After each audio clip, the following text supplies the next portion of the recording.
So the Asian age has certainly already arrived, and you and I know that. But the difference today is that people are finally talking about Asia in a way that's not only about China, and they're taking into account this massive next wave of growth as well, which includes the other couple of billion people that have been neglected from the Asian narrative over the last 10 or 15 years.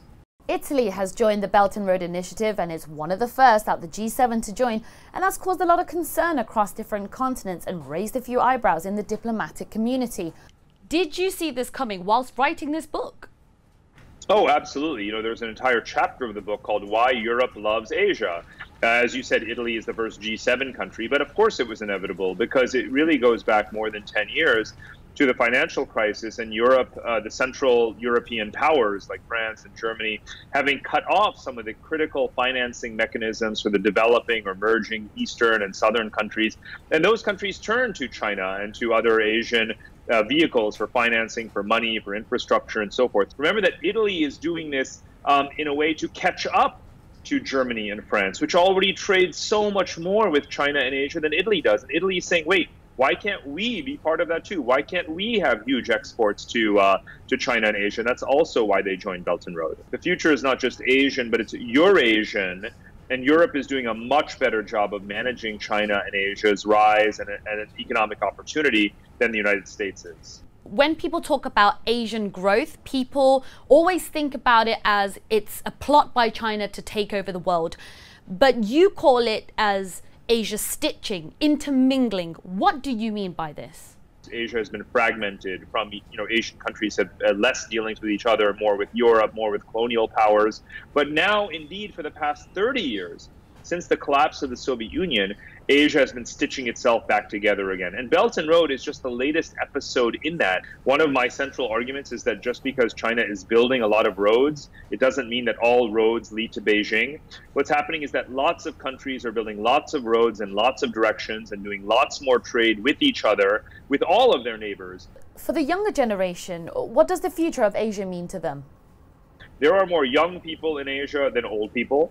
China has a lot of young people and a lot of old people.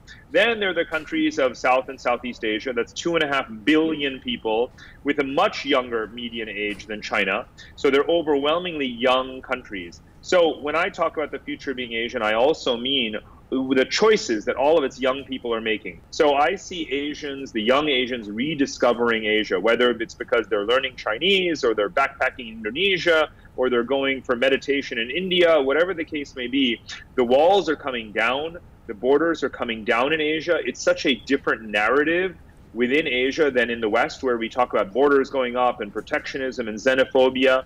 That is not the Asian story. Let's discuss about the future, because that's what your expertise is on. Do you think the US will ever join a global initiative started by the Chinese?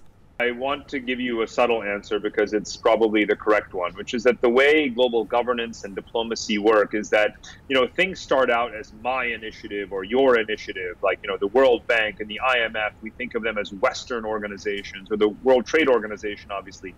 But over time, what happens is that everyone does join them in some way, shape, or form, and they find ways to shape them to their own advantage, and they wind up having a very powerful voice. America doesn't call all the shots. It may get to decide who's the head of those organizations, but when you look at their policies, it's increasingly a much more mixed picture. And that's what will also happen to Chinese initiatives like the Belt and Road. Right now, of course, China calls all the shots. China writes the rules. China decides the interest rates and where the projects get done. We know that.